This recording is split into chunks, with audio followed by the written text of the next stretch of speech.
Part 1. The Author's Apology for his Book.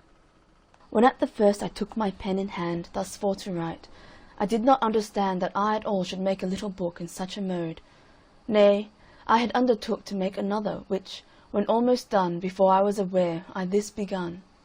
And thus it was, I, writing of the way and race of saints in this our gospel day, fell suddenly into an allegory about their journey and the way to glory. In more than 20 things which I set down, this done, I 20 more had in my crown, and they again began to multiply, like sparks that from the coals of fire do fly. Nay, then, thought I, if that you breed so fast, I'll put you by yourselves, lest you at last should prove ad infinitum, and eat out the book that I already am about. Well, so I did, but yet I did not think to show to all the world my pen and ink in such a mode. I only thought to make I knew not what, nor did I undertake thereby to please my neighbour. No, not I did it my own self to gratify. Neither did I but vacant season spend in this my scribble, nor did I intend but to divert myself in doing this from worser thoughts which make me do amiss. Thus I set pen to paper with delight, and quickly had my thoughts in black and white, for having now my method by the end, still as I pulled it came. And so I penned it down until it came at last to be, for length and breadth, the bigness which you see. Well, when I had thus put mine ends together, I showed them others, that I might see whether they would condemn them, or them justify. And some said, Let them live; some, Let them die. Some said, John, print it; others said, Not so. Some said, It might do good; others said, No. Now was I in a strait, and did not see which was the best thing to be done by me. At last I thought, since ye are thus divided, I print it will, and so the case decided. For, thought I, some I see would have it done, though others in that channel do not run. To prove, then, who advised for the best, thus I thought fit to put it to the test. I further thought, if now I did deny those that would have it thus to gratify, I did not know but hinder them I might of that which would to them be great delight. For those which were not for its coming forth, I said to them, Offend you I am loath, yet since your brethren pleased with it be, forbear to judge till you do further see. If that thou wilt not read, let it alone. Some love the meat, some love to pick the bone. Yea, that I might them better palliate, I did too with them thus expostulate. May I not write in such a style as this? In such a method too, and yet not miss my end, thy good? Why may it not be done?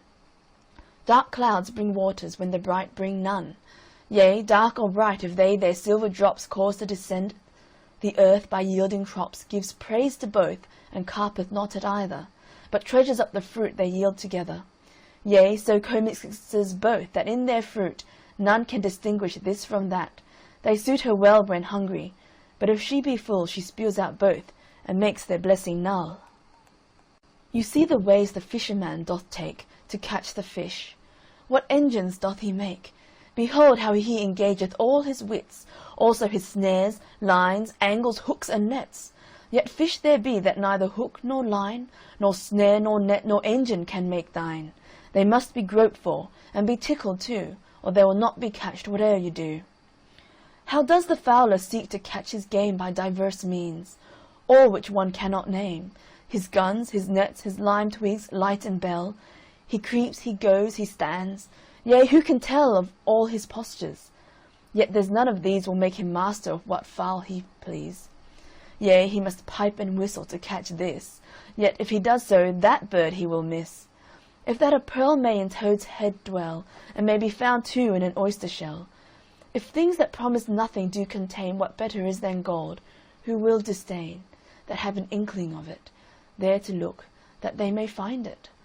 Now my little book, though void of all these paintings that may make it with thus or the other man to take, is not without those things that do excel, what do in brave but empty notions dwell.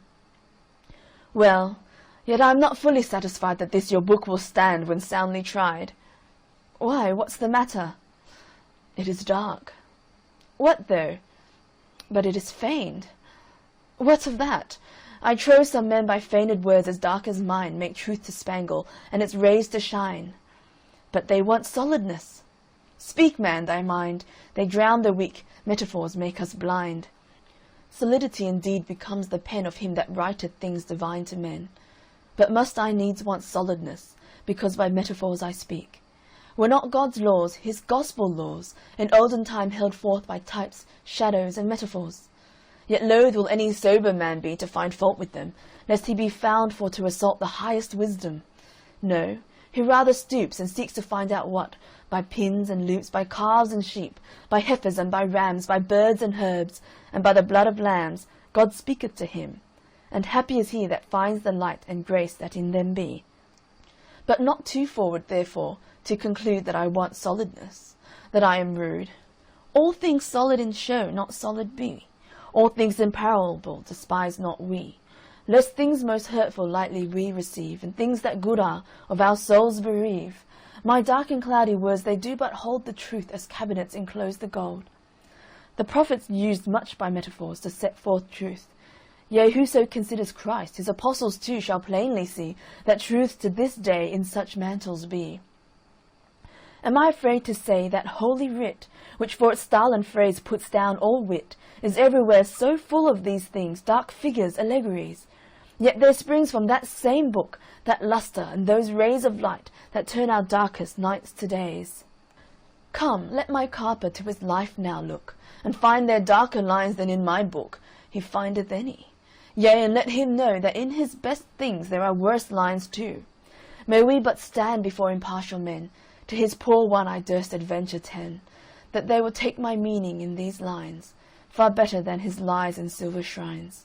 Come, truth, although in swaddling clothes, I find informs the judgment, rectifies the mind, pleases the understanding, makes the will submit, the memory to it doth fill with what doth our imagination please.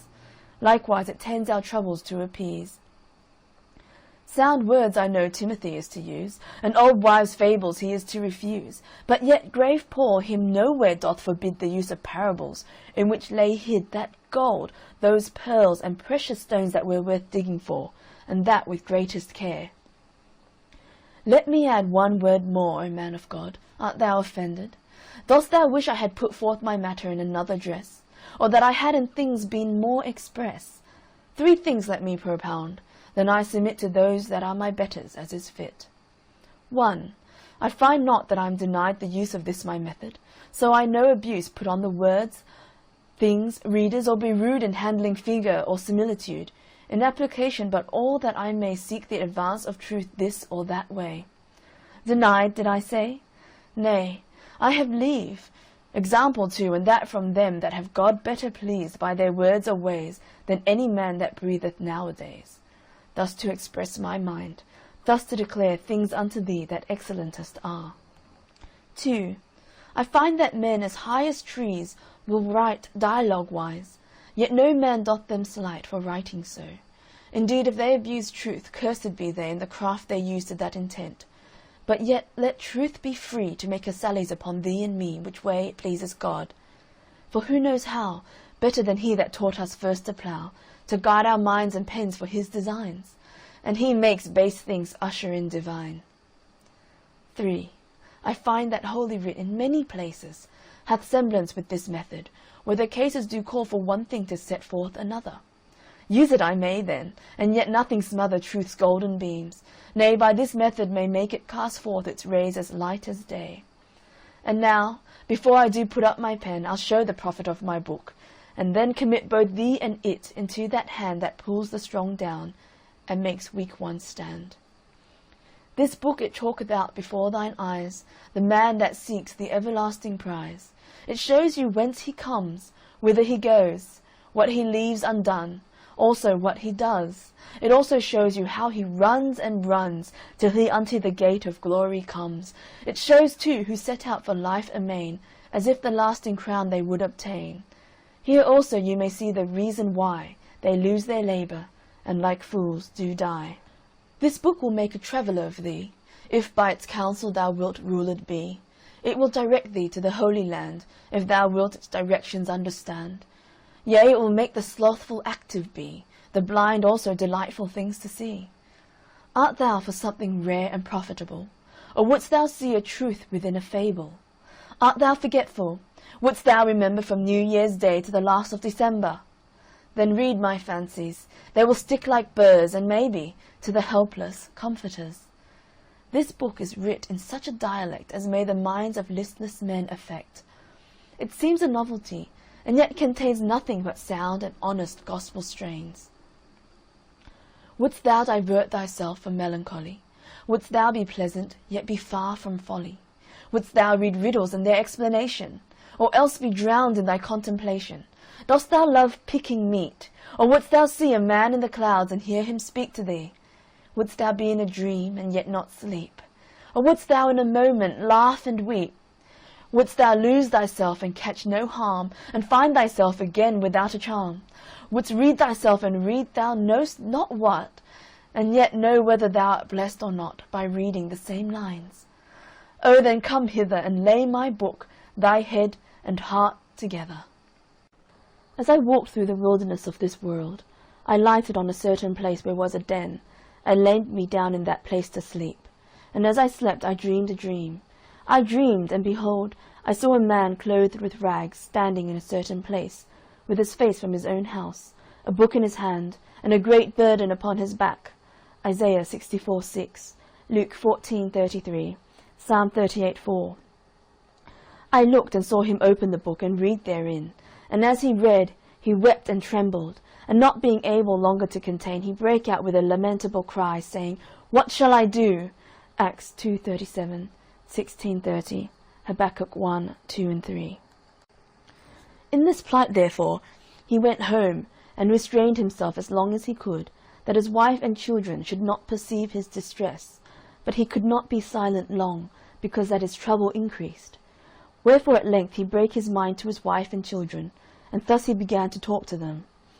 O my dear wife, said he, and you the children of my bowels, I, your dear friend, am in myself undone by reason of a burden that lieth hard upon me. Moreover, I am certainly informed that this our city will be burnt with fire from heaven, in which fearful overthrow, both myself, with thee my wife, and you my sweet babes, shall miserably come to ruin, except, the which yet I see not, some way of escape can be found whereby we may be delivered. At this his relations were sore amazed, not for that they believed that what he had said to them was true, but because they thought that some frenzied distemper had got into his head. Therefore, it drawing towards night, and they hoping that sleep might settle his brains, with all haste they got him to bed. But the night was as troublesome to him as the day, wherefore instead of sleeping he spent it in sighs and tears. So when the morning was come, they would know how he did. He told them worse and worse. He also set to talking to them again, but they began to be hardened. They also thought to drive away his distemper by harsh and surly carriage to him. Sometimes they would deride, sometimes they would chide, and sometimes they would quite neglect him. Wherefore he began to retire himself to his chamber to pray for and pity them, and also to condole his own misery. He would also walk solitarily in the fields, sometimes reading, and sometimes praying, and thus for some days he spent his time.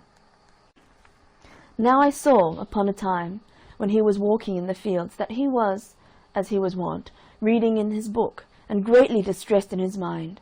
And as he read, he burst out, as he had done before, crying, What shall I do to be saved? Acts 16:30, 31. I saw also that he looked this way and that way, as if he would run, yet he stood still because, as I perceived, he could not tell which way to go. I looked then, and saw a man named Evangelist coming to him, and he asked, Wherefore dost thou cry? He answered, Sir, I perceive by the book in my hand that I am condemned to die, and after that to come to judgment. Hebrews 9:27.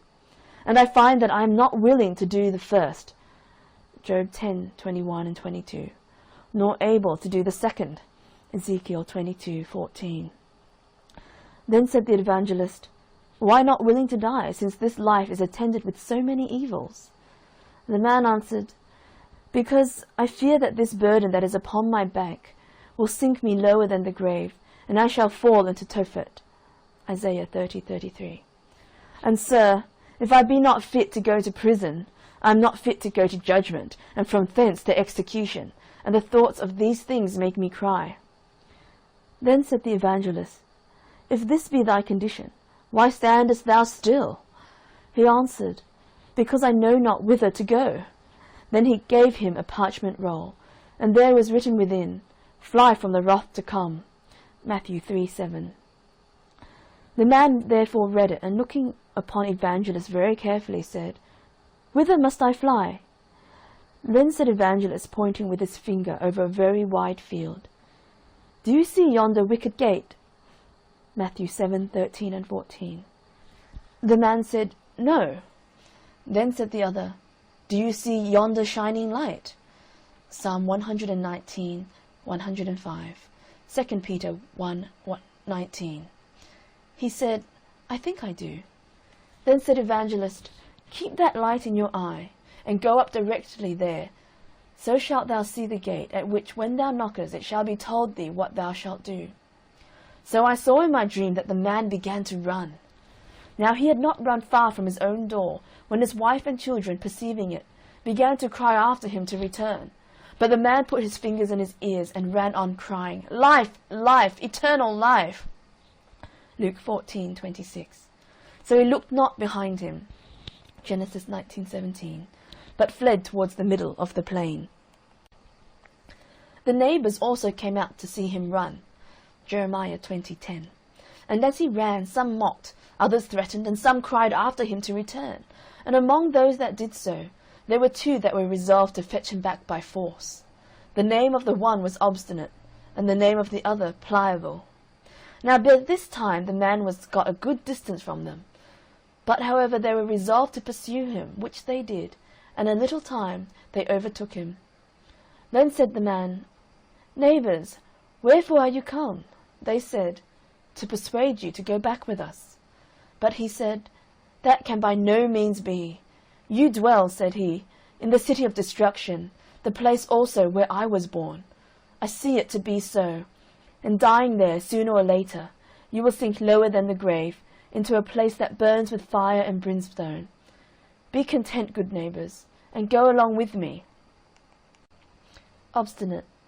What? Said Obstinate, and leave our friends and our comforts behind us? Christian. Yes, said Christian, for that was his name, because that all which you forsake is not worthy to be compared with a little of that I am seeking to enjoy. 2 Corinthians 4:18. And if you will go along with me and hold it, you shall fare as I myself, for there where I go is enough and to spare. Luke 15:17. Come away and prove my words. Obstinate. What are the things you seek, since you leave all the world to find them? Christian.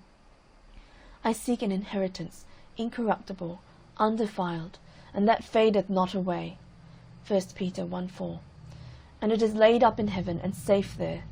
Hebrews 11:16. To be bestowed, at the time appointed, on them that diligently seek it. Read it so, if you will, in my book.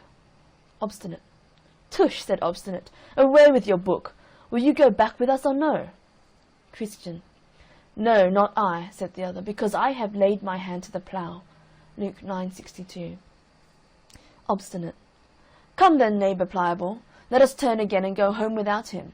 There is a company of these crazy-headed coxcombs, that when they take a fancy by the end, are wiser in their own eyes than 7 men that can render a reason. Pliable. Then, said Pliable, don't revile. If what the good Christian says is true, the things he looks after are better than ours. My heart inclines to go with my neighbour. Obstinate. What, more fools still? Be ruled by me and go back. Who knows whither such a brain-sick fellow will lead you? Go back and be wise. Christian. Nay, but do thou come with thy neighbour Pliable. There are such things to be had which I spoke of, and many more glories besides. If you believe not me, read here in this book, and for the truth of what is expressed therein, behold, all is confirmed by the blood of him that made it. Hebrews 9:17-21. Pliable. Well, neighbour Obstinate, said Pliable, I begin to come to a point. I intend to go along with this good man, and to cast in my lot with him. But, my good companion, do you know the way to this desired place? Christian. I am directed by a man whose name is Evangelist, to speed me to a little gate that is before us, where we shall receive instructions about the way. Pliable. Come then, good neighbour, let us be going. Then they both went together. Obstinate. And I will go back to my place, said Obstinate. I will be no companion of such misled, fantastical fellows. Now I saw in my dream that when Obstinate was gone back, Christian and Pliable went talking over the plain, and thus they began their discourse. Christian. Come now, Labour Pliable, how do you do? I am glad you are persuaded to go along with me. Had even Obstinate himself but felt what I have felt, of the powers and terrors of what is yet unseen, he would not thus lightly have given us the back. Pliable. Come, neighbour Christian, since there are none but us two here, tell me now farther, what the things are, and how to be enjoyed whither we are going. Christian. I can better conceive of them with my mind than speak of them with my tongue, but yet, since you are desirous to know, I will read of them in my book. Pliable. And do you think that the words of your book are certainly true? Christian. Yes, verily, for it was made by him that cannot lie. Titus 1:2. Pliable. Well said. What things are they? Christian.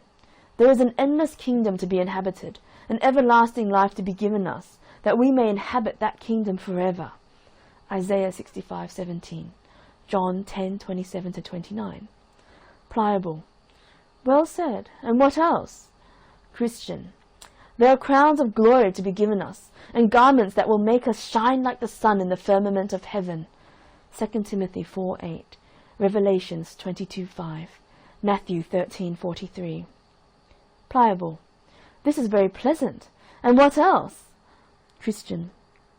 There shall be no more crying, nor sorrow, for he that is owner of the place will wipe all tears from our eyes. Isaiah 25:8, Revelation 7:16 and 17, 21:4. Pliable. And what company shall we have there? Christian. There we shall be with seraphim and cherubim. Isaiah 6:2, 1 Thessalonians 4:16 and 17, Revelations 5:11. Creatures that will dazzle your eyes to look on them. There also you shall meet with thousands and 10,000s that have gone before us to that place. None of them are hurtful, but loving and holy, every one walking in the sight of God, and standing in his presence with acceptance forever. In a word, there we shall see the elders with their golden crowns. Revelations 4:4. There we shall see the holy virgins with their golden harps. Revelations 14:1-5. There we shall see men that by the world were cut in pieces, burnt in flames, eaten of beasts, drowned in the seas, for the love they bear to the Lord of the place. John 12:25. All well, and clothed with immortality as with a garment. 2 Corinthians 5:2. Pliable. The hearing of this is enough to ravish one's heart. But are these things to be enjoyed? How shall we get to be sharers thereof? Christian. The Lord, the governor of the country, hath recorded that in this book, Isaiah 55:1-2, John 6:37, 7:37, Revelations 21:6, 22:17, the substance of which is, if we be truly willing to have it, he will bestow it upon us freely. Pliable. Well, my good companion, glad am I to hear of these things. Come on, let us mend our place. Christian. I cannot go as fast as I would, by reason of this burden that is on my back. Now I saw in my dream that just as they had ended this talk, they drew nigh to a very miry slough that was in the midst of the plain, and they being heedless did both fall suddenly into the bog. The name of the slough was Despond. Here, therefore, they wallowed for a time, being grievously bedaubed with the dirt, and Christian, because of the burden that was on his back, began to sink in the mire. Pliable. Then, said Pliable, our neighbour Christian, where are you now? Christian. Truly, said Christian, I do not know. Pliable. At this Pliable began to be offended, and angrily said to his fellow, Is this the happiness you have told me all this while of? If we have such ill speed at our first setting out, what may we expect between this and our journey's end? May I get out again with my life, you shall possess the brave country alone for me. And with that he gave a desperate struggle or two, and got out of the mire on that side of the slough which was next to his own house. So away he went, and Christian saw him no more. Wherefore Christian was left to tumble in the slough of Despond alone.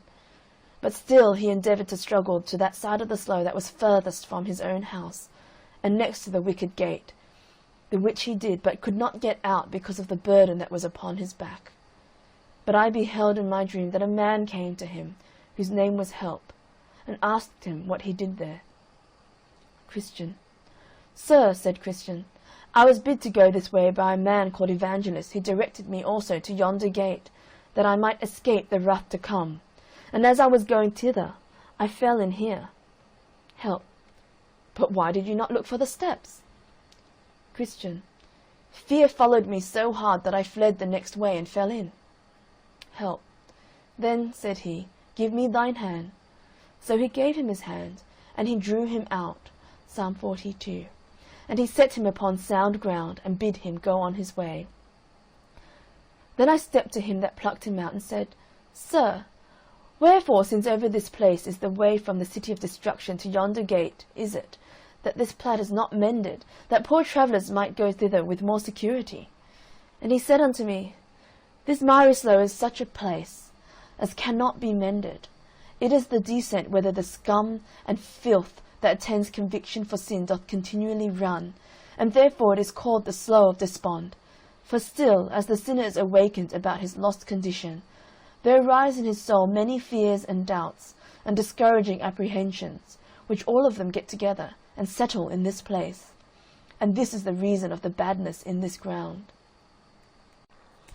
It is not the pleasure of the king that this place should remain so bad.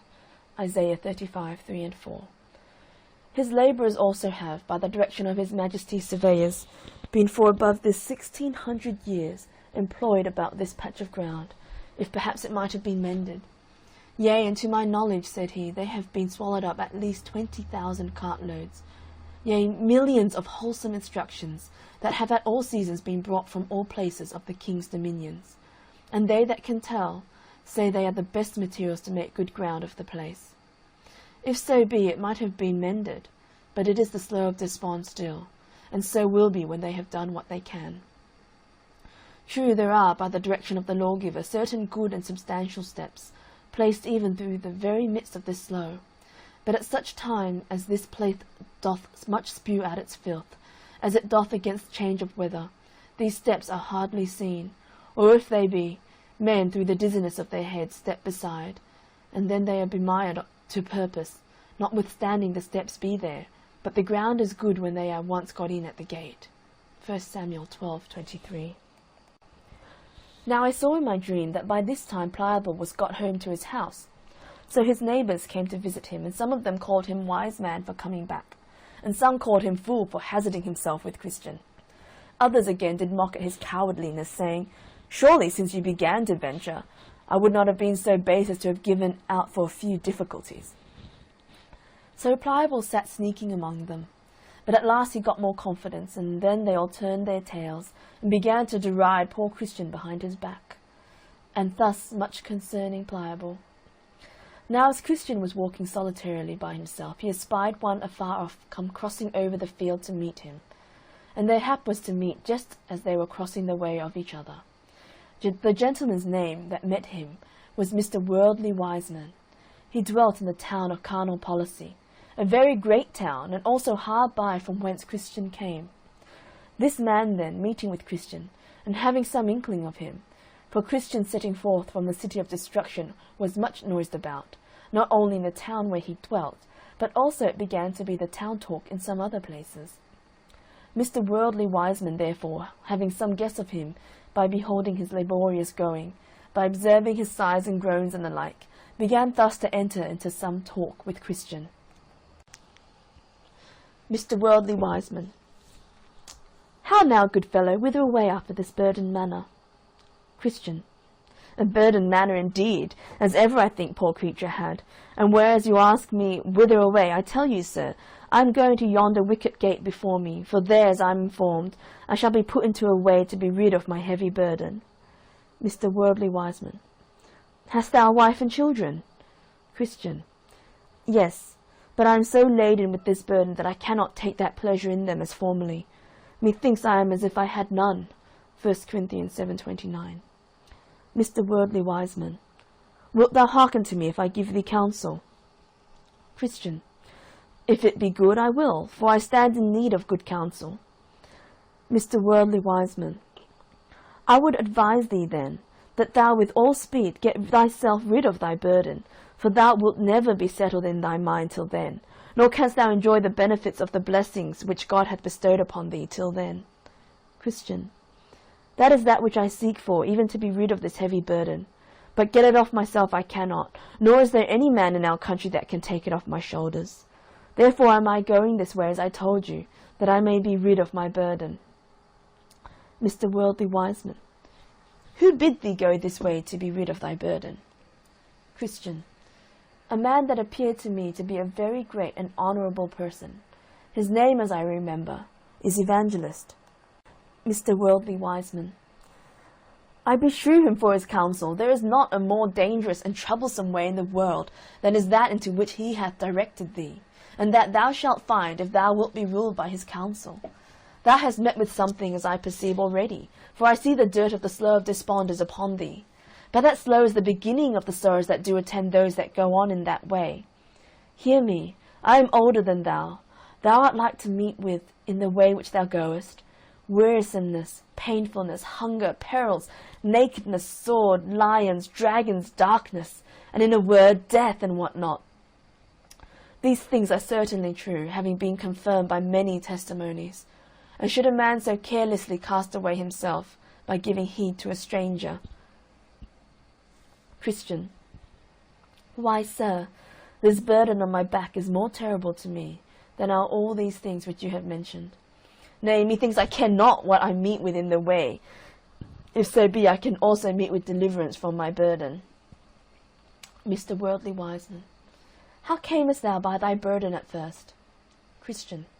By reading this book in my hand. Mr. Worldly Wiseman. I thought so, and it has happened unto thee as to other weak men, who, meddling with things too high for them, do suddenly fall into thy distractions, which distractions do not only unman men, as thine I perceive have done thee, but they run them upon desperate ventures to obtain they know not what. Christian. I know what I would obtain. It is ease from my heavy burden. Mr. Worldly Wiseman. But why wilt thou seek for ease this way, seeing so many dangers attend it, especially since, hadst thou but patience to hear me, I could direct thee to the obtaining of what thou desirest, without the dangers that thou in this way wilt run thyself into. Yea, and the remedy is at hand. Besides, I will add, that instead of those dangers thou shalt meet with safety, friendship, and content. Christian. Sir, I pray, open this secret to me. Mr. Worldly Wiseman. Why, in yonder village, the village is named Morality, there dwells a gentleman whose name is Legality, a very judicious man, and a man of a very good name, that has skill to help men off with such burdens as thine is from their shoulders. Yea, to my knowledge he hath done a great deal of good this way. Ay, and besides he hath skill to cure those that are somewhat crazed in their wits with their burdens. To him, as I said, thou mayest go, and be helped presently. His house is not quite a mile from this place, and if he should not be at home himself, he hath a pretty young man to his son, whose name is Civility, that can do it to speak on, as well as the old gentleman himself. There, I say, thou mayest be eased of thy burden, if thou art not minded to go back to thy former habitation, as indeed I would not wish thee. Thou mayest send for thy wife and children to this village, where there are houses now standing empty, one of which thou mayest have at a reasonable rate.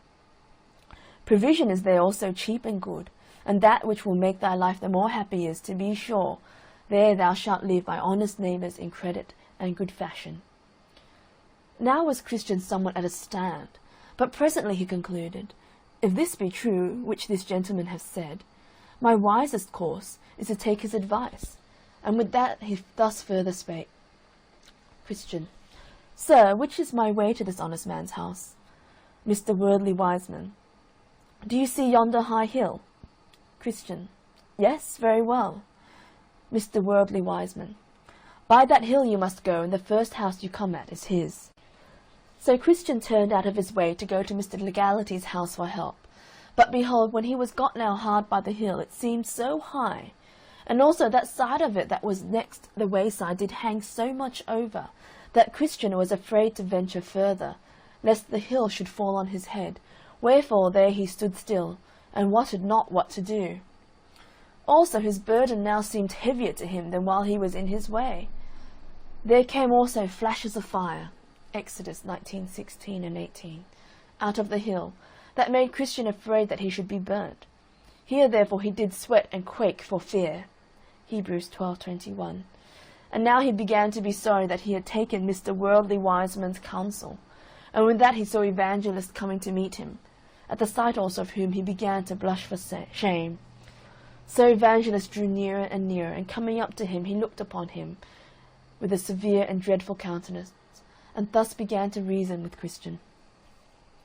Evangelist, what doest thou here, Christian? Said he, at which words Christian knew not what to answer, wherefore at present he stood speechless before him. Then said Evangelist farther, Art not thou the man that I found crying without the walls of the city of destruction? Christian, Yes, dear sir, I am the man. Evangelist, Did not I direct thee the way to the little wicket gate? Christian, Yes, dear sir, said Christian. Evangelist, How is it then that thou art so quickly turned aside?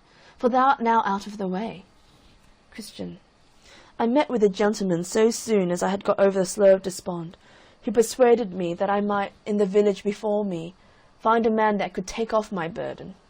Evangelist, What was he? Christian, He looked like a gentleman, and talked much to me, and got me at last to yield, so I came hither. But when I beheld this hill, and how it hangs over the way, I suddenly made a stand, lest it should fall on my head. Evangelist, What said that gentleman to you? Christian, Why, he asked me whither I was going, and I told him. Evangelist, And what said he then? Christian, He asked me if I had a family, and I told him. But, said I am so laden with the burden that is on my back, that I cannot take pleasure in them as formerly. Evangelist, And what said he then? Christian, He bid me with speed get rid of my burden. I told him it was ease that I sought. And, said I am therefore going to yonder gate to receive farther direction how I may get to the place of deliverance. So he said that he would show me a better way, and short, not so attended with difficulties as the way, sir, that you set me in. Which way, said he, will direct you to a gentleman's house, that hath skill to take off these burdens. So I believed him, and turned out of that way into this, if haply I might be soon eased of my burden. But when I came to this place, and beheld things as they are, I stopped, for fears, I said, of danger. But I now know not what to do. Evangelist, Then, said Evangelist, stand still a little, that I show thee the words of God. So he stood trembling. Then said Evangelist, See that ye refuse not him that speaketh. For if they escape not who refused him that spake on earth, much more shall not we escape if we turn away from him that speaketh from heaven. Hebrews 12:25. He said moreover, Now the just shall live by faith, but if any man draw back, my soul shall have no pleasure in him. Hebrews 10:38. He also did thus apply them, Thou art the man that art running into this misery. Thou hast begun to reject the counsel of the Most High, and to draw back thy foot from the way of peace, even almost to the hazarding of thy perdition. Then Christian fell down at his feet as dead, crying, Woe is to me, for I am undone. At the sight of which Evangelist caught him by the right hand, saying, All manner of sin and blasphemies shall be forgiven unto men. Matthew 12:31. Be not faithless, but believing. John 20:27. Then did Christian again a little revive, and stood up trembling as at first before Evangelist. Then Evangelist proceeded, saying, Give more earnest heed to the things that I shall tell thee of. I will now show thee who it was that deluded thee, and who it was also to whom he sent thee. The man that met thee is one worldly wiseman, and rightly is he so called, partly because he savoureth only the doctrine of this world. 1 John 4:5. Therefore he always goes to the town of morality to church. And partly because he loveth that doctrine best, for it saveth him best from the cross. Galatians 6:12. And because he is of this carnal temper, therefore he seeketh to pervert my ways, though right. Now there are 3 things in this man's counsel that thou must utterly abhor. 1. His turning thee out of the way. 2. His labouring to render the cross odious to thee. 3. And his setting thy feet in that way that leadeth unto the administration of death. First, thou must abhor his turning thee out of the way, yea, and thine own consenting thereto, because this is to reject the counsel of God for the sake of the counsel of a worldly wise man. The Lord says, Strive to enter in at the strait gate, Luke 13:24, the gate to which I send thee, for strait is the gate that leadeth unto life, and few there be that find it. Matthew 7:13 and 14. From this little wicket gate, and from the way thereto, hath this wicked man turned thee, to the bringing of thee almost to destruction. Hate therefore his turning thee out of the way, and abhor thyself for hearkening to him. Secondly, thou must abhor his labouring to render the cross odious unto thee, for thou art to prefer it before the treasures of Egypt. Hebrews 11:25 and 26. Besides, the King of glory hath told thee, that he that will save his life shall lose it, and he that comes after him, and hates not his father and mother, and wife and children, and brethren and sisters, yea, and his own life also, he cannot be his disciple. Mark 8:38, John 12:25, Matthew 10:39, Luke 14:26. I say therefore, for a man to labour to persuade thee that shall be thy death, without which the truth has said, thou canst not have eternal life, this doctrine thou must abhor. Thirdly, thou must hate his setting of thy feet in the way that leadeth to the administration of death, and for this thou must consider to whom he sent thee, and also how unable that person was to deliver thee from thy burden. He to whom thou wast sent for ease, being by name Legality, is the son of the bondwoman which now is, and is in bondage with her children, Galatians 4:21-27, and is in a mystery this Mount Sinai, which thou hast feared will fall on thy head. Now she with her children are in bondage. How canst thou expect by them to be made free? This legality therefore is not able to set thee free from thy burden. No man was as yet ever rid of his burden by him. No, nor ever is like to be. Ye cannot be justified by the works of the law. For by the deeds of the law no man living can be rid of his burden. Therefore Mr. Worldly Wiseman is an alien, and Mr. Legality is a cheat, and for his son Civility, notwithstanding his simpering looks, he is but a hypocrite and cannot help thee. Believe me, there is nothing in all this noise that thou hast heard of these sottish men, but a design to beguile thee of thy salvation, by turning thee from the way in which I had set thee.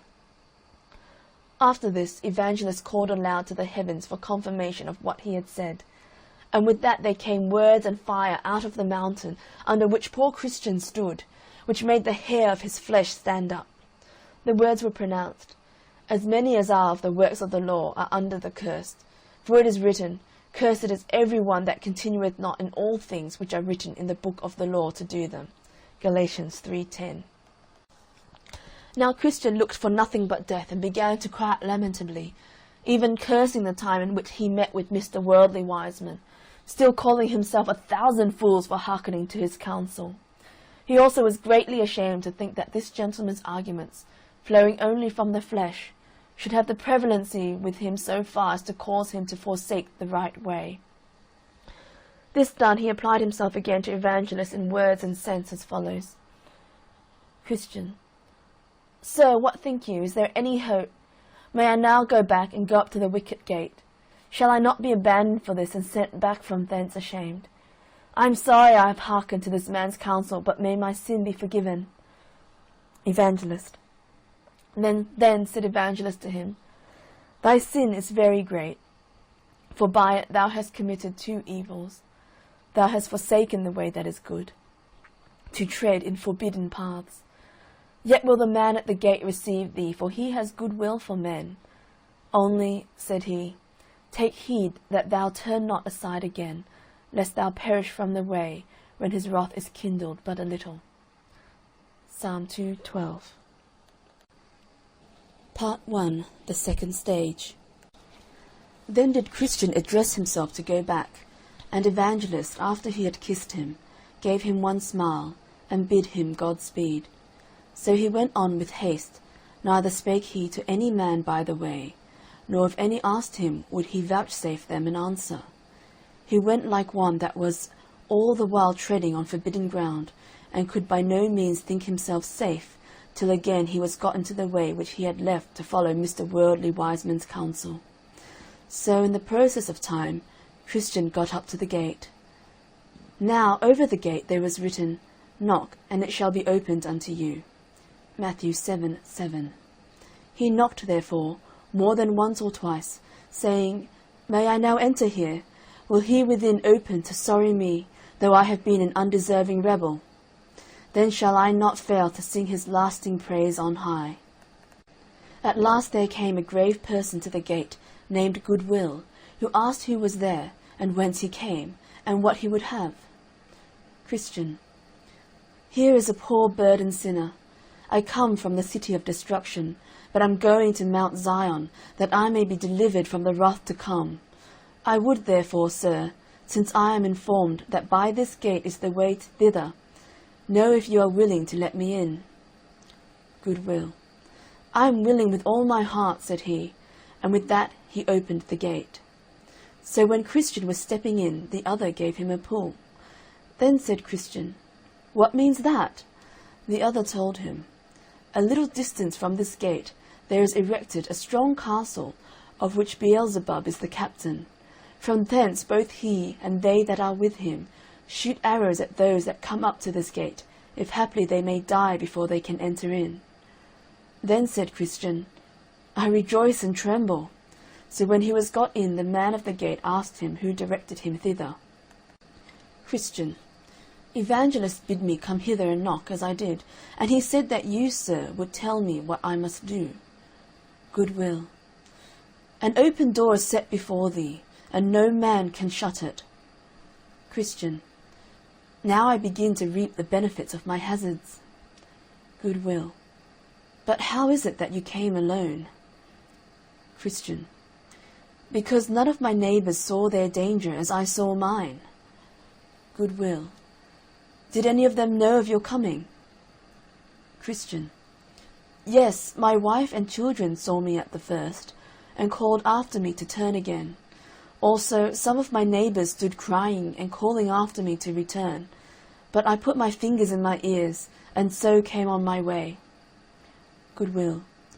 But did none of them follow you to persuade you to go back? Christian. Yes, both obstinate and pliable. But when they saw that they could not prevail, obstinate went railing back, but pliable came with me a little way. Goodwill. But why did he not come through? Christian. We indeed came both together until we came to the slough of Despond, into the which we also suddenly fell. And then was my neighbour Pliable discouraged, and would not venture farther. Wherefore getting out again on the side next to his own house, he told me I should possess the brave country alone for him. So he went his way, and I came mine, he after obstinate, and I to this gate. Goodwill. Then said Goodwill, Alas, poor man, is the celestial glory of so little esteem with him, that he counteth it not worth running the hazard of a few difficulties to obtain it. Christian. Truly, said Christian, I have said the truth of Pliable, and if I should also say all the truth of myself, it will appear there is no betterment betwixt him and myself. It is true he went back to his own house, but I also turned aside to go in the way of death, being persuaded thereto by the carnal arguments of one Mr. Worldly Wiseman. Goodwill. Oh, did he light upon you? What, he would have had you have seek for ease at the hands of Mr. Legality. They are both of them a very cheat. But did you take his counsel? Christian. Yes, as far as I durst. I went to find out Mr. Legality, until I thought that the mountain that stands by his house would have fallen upon my head, wherefore there I was forced to stop. Goodwill.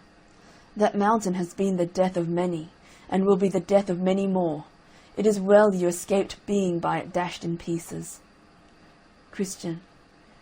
Why, truly, I do not know what had become of me there, had not Evangelist happily met me again as I was musing in the midst of my dumps. But it was God's mercy that he came to me again, for else I had never come hither. But now I am come, such a one as I am, more fit indeed for death by that mountain, than thus to stand talking with my Lord. But oh, what a favour is this to me, that yet I am admitted entrance here. Goodwill, we make no objections against any, notwithstanding all that they have done before they come hither. They in no wise are cast out. John 6:37. And therefore, good Christian, come a little way with me, and I will teach thee about the way thou must go. Look before thee. Dost thou see this narrow way? That is the way thou must go. It was cast up by the patriarchs, prophets, Christ and his apostles, and it is as straight as a rule can make it. This is the way thou must go. Christian. But, said Christian, are there no turnings, no windings, by which a stranger may lose his way? Goodwill. Yes, there are many ways but down upon this, and they are crooked and wide. But thus thou mayest distinguish the right from the wrong, the right only being straight and narrow. Matthew 7:14. Then I saw in my dream that Christian asked him further if he could not help him off with his burden that was upon his back, for as yet he had not got rid thereof, nor could he by any means get it off without help. He told him, As to thy burden, be content to bear it until thou comest to the place of deliverance, for there it would fall from thy back of itself. Then Christian began to gird up his loins, and to address himself to his journey. So the other told him that by that he was gone some distance from the gate, he would come to the house of the interpreter, at whose door he should knock, and he would show him excellent things. Then Christian took his leave of his friend, and he again bid him God-speed. Then he went on till he came at the house of the interpreter, where he knocked over and over. At last one came to the door, and asked who was there. Christian. Sir, here is a traveller who is bid by an acquaintance of the good man of this house to call here for my profit. I would therefore speak with the master of the house. So he called for the master of the house, who after a little time came to Christian, and asked him what he would have. Christian. Sir, said Christian, I am a man that am come from the city of destruction, and am going to the Mount Zion, and I was told by the man that stands at the gate at the head of this way, that if I called here, you would show me excellent things, such as would be helpful to me on my journey. Interpreter. Then said Interpreter, Come in, I will show thee that which will be profitable to thee. So he commanded his man to light the candle, and bid Christian follow him. So he had him into a private room, and bid his man open a door, the which when he had done, Christian saw the picture of a very grave person hang up against the wall, and this was the fashion of it. It had eyes lifted up to heaven, the best of books in its hand. The law of truth was written upon its lips. The world was behind its back. It stood as if it pleaded with men, and a crown of gold did hang over its head. Christian. Then said Christian, What means this? Interpreter. The man whose picture this is one of 1,000. He can beget children. 1 Corinthians 4:15. Travail in birth with children. Galatians 4:19. And nurse them himself when they are born. And whereas thou seest him with his eyes lift up to heaven, the best of books in his hand, and the law of truth writ on his lips, it is to show thee that his work is to know, and unfold dark things to sinners, even as also thou seest him stand as if he pleaded with men.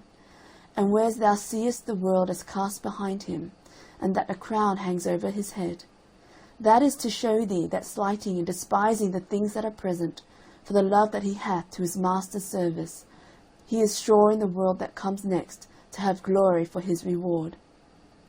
Now, said the interpreter, I have showed thee this picture first, because the man whose picture this is the only man whom the Lord of the place whither thou art going hath authorized to be thy guide in all difficult places thou mayest meet with in the way. Wherefore take good heed to what I have showed thee, and bear well in thy mind what thou hast seen, lest in thy journey thou meet with some that pretend to lead thee right, but their way goes down to death. Then he took him by the hand, and led him into a very large parlour, that was full of dust, because never swept, the which after he had reviewed it a little while, the interpreter called for a man to sweep. Now when he began to sweep, the dust began so abundantly to fly about, that Christian had almost therewith been choked. Then said the interpreter to a damsel that stood by, Bring hither water, and sprinkle the room.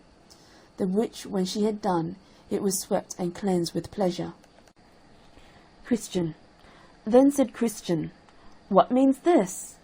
Interpreter.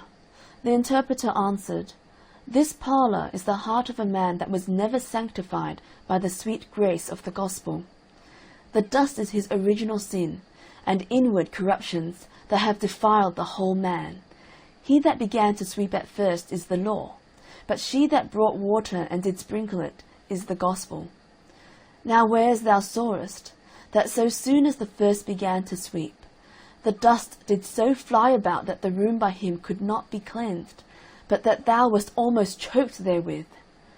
This is to show thee that the law, instead of cleansing the heart by its working from sin, doth revive, Romans 7:9, put strength into, 1 Corinthians 15:56, and increase it in the soul, Romans 5:20, even as it doth discover and forbid it, for it doth not give power to subdue.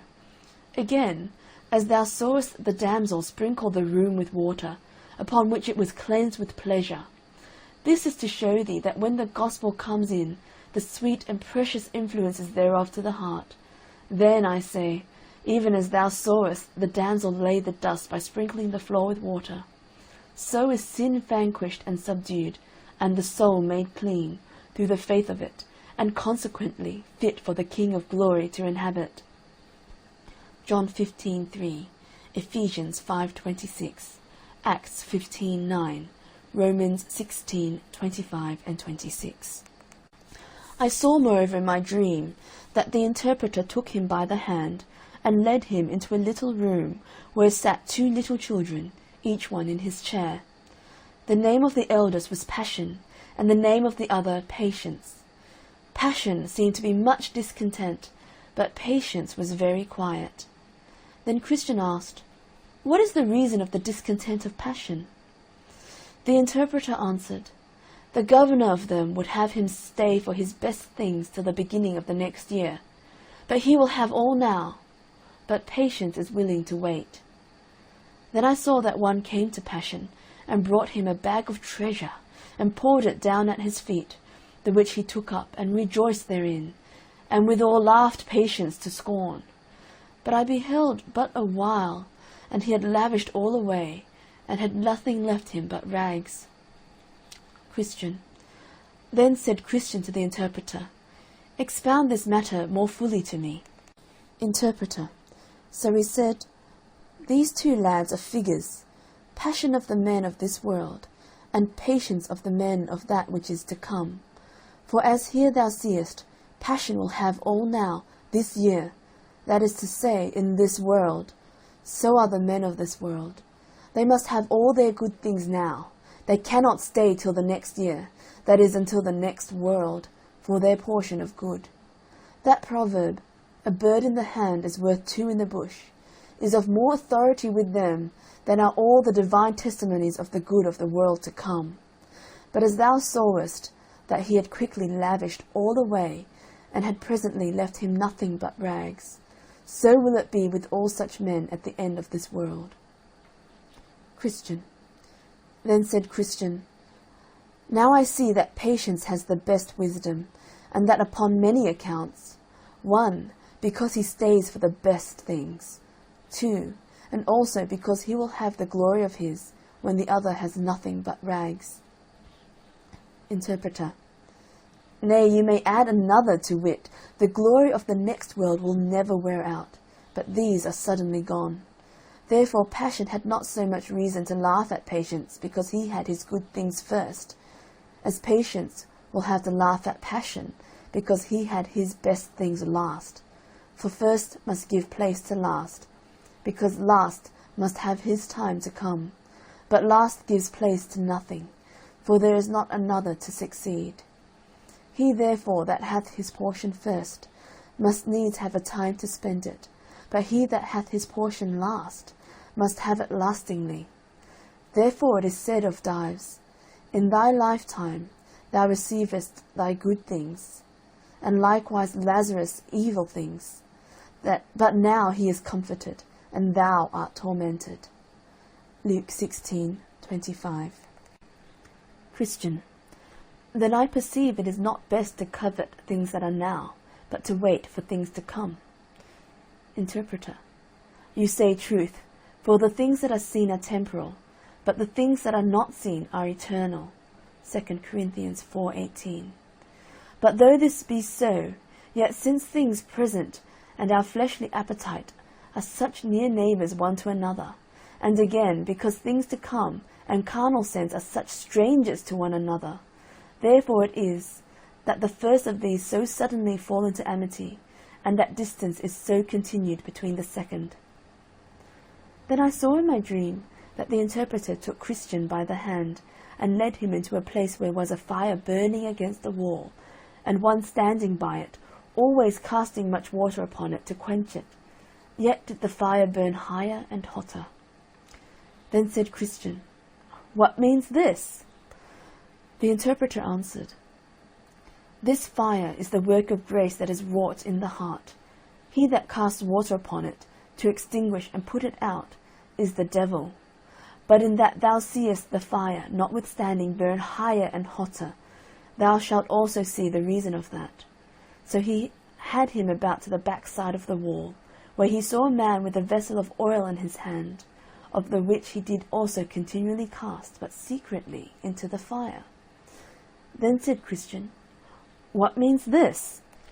The interpreter answered, This is Christ, who continually, with the oil of his grace, maintains the work already begun in the heart, by the means of which, notwithstanding what the devil can do, the souls of his people prove gracious still. 2 Corinthians 12:9. And in that thou sawest that the man stood behind the wall to maintain the fire, this is to teach thee that it is hard for the tempted to see how this work of grace is maintained in the soul. I saw also that the interpreter took him again by the hand, and led him into a pleasant place, where was built a stately palace, beautiful to behold, at the sight of which Christian was greatly delighted. He saw also upon the top thereof certain persons walking, who were clothed all in gold. Then said Christian, May we go in thither? Then the interpreter took him, and led him up towards the door of the palace, and behold, at the door stood a great company of men, as desirous to go in, but durst not. There also sat a man at a little distance from the door, at a table side, with a book and his inkhorn before him, to take the names of them that should enter therein. He saw also that in the doorway stood many men in armour to keep it, being resolved to do to the men that would enter what hurt and mischief they could. Now was Christian somewhat in amaze. At last, when every man started back for fear of the armed men, Christian saw a man of a very stout countenance come up to the man that sat there to write, saying, Set down my name, sir.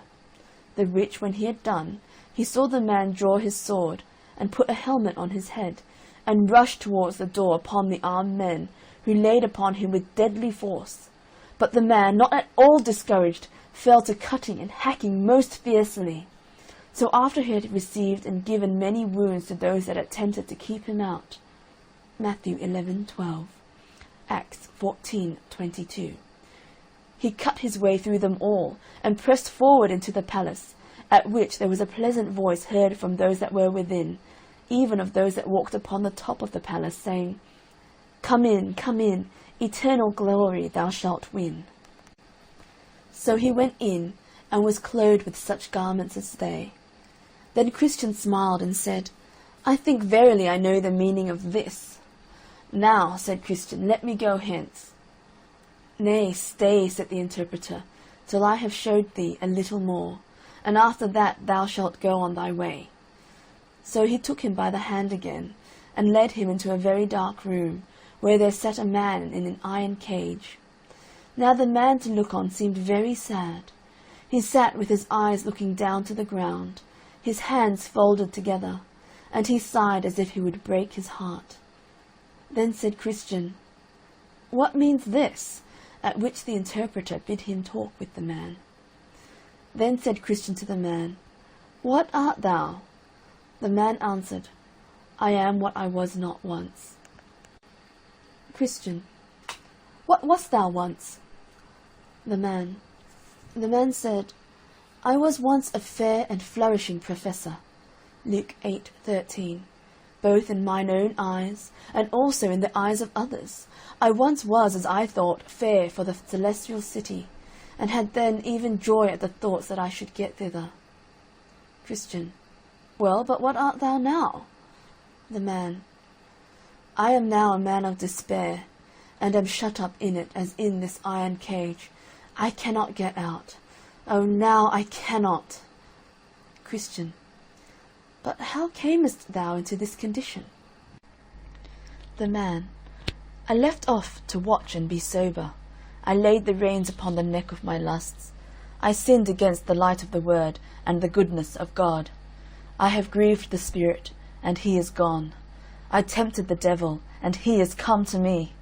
I have provoked God to anger, and he has left me.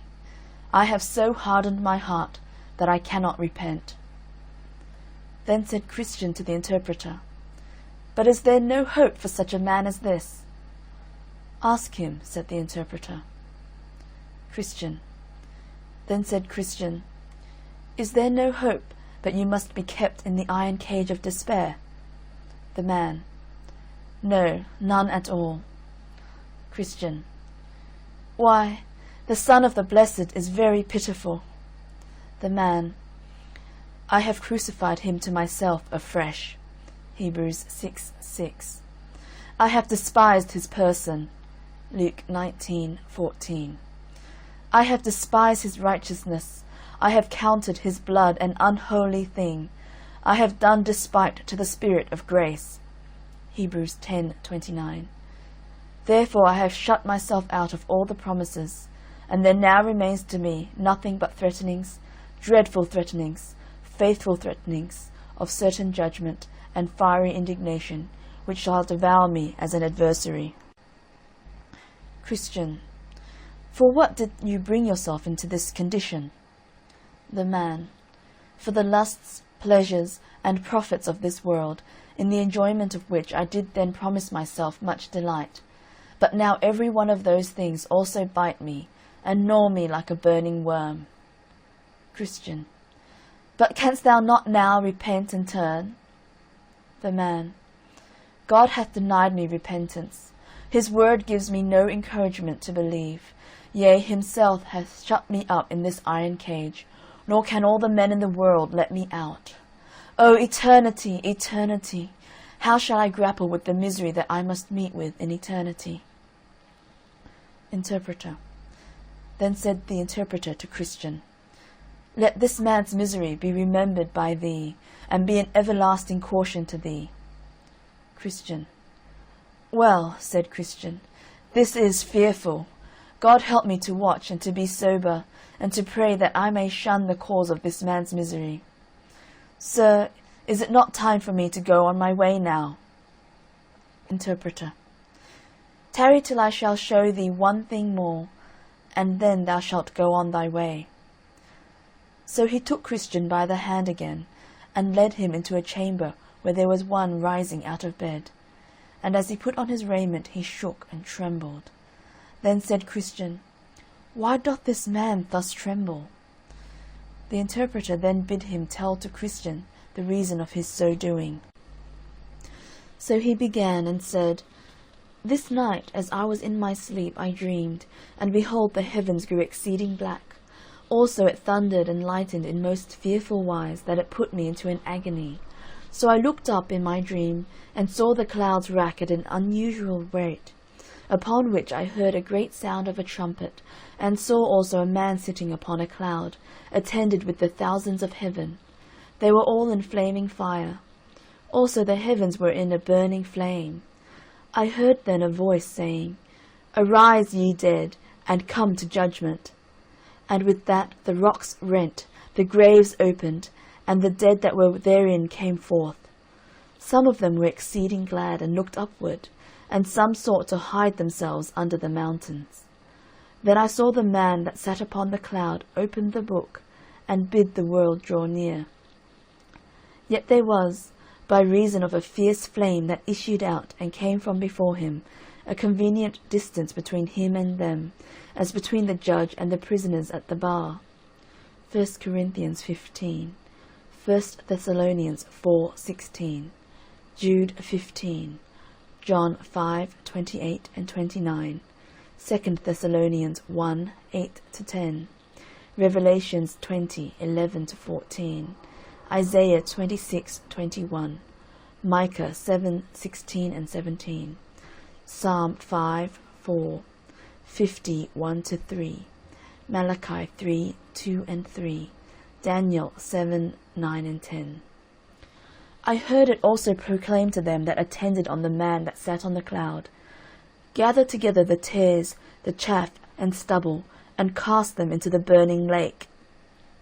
Matthew 3:12, 18:30, 24:30, Malachi 4:1. And with that the bottomless pit opened, just whereabout I stood, out of the mouth of which there came, in an abundant manner, smoke and coals of fire with hideous noises. It was also said to the same persons, Gather my wheat into the garner. Luke 3:17. And with that I saw many catched up and carried away into the clouds, but I was left behind. 1 Thessalonians 4:16 and 17. I also sought to hide myself, but I could not, for the man that sat upon the cloud still kept his eye upon me. My sins also came into my mind, and my conscience did accuse me on every side. Romans 2:14 and 15. Upon this I awakened from my sleep. Christian. But what was it that made you so afraid of this sight? The man. Why, I thought that the day of judgment was come, and that I was not ready for it. But this frightened me most, that the angels gathered up several, and left me behind. Also the pit of hell opened her mouth just where I stood. My conscience too afflicted me, and, as I thought, the judge had always his eye upon me, showing indignation in his countenance. Then said the interpreter to Christian, Hast thou considered all these things? Christian. Yes, and they put me in hope and fear. Interpreter. Well, keep all things so in thy mind, that they may be as a goad in thy sides, to prick thee forward in the way thou must go. Then Christian began to gird up his loins, and to address himself to his journey.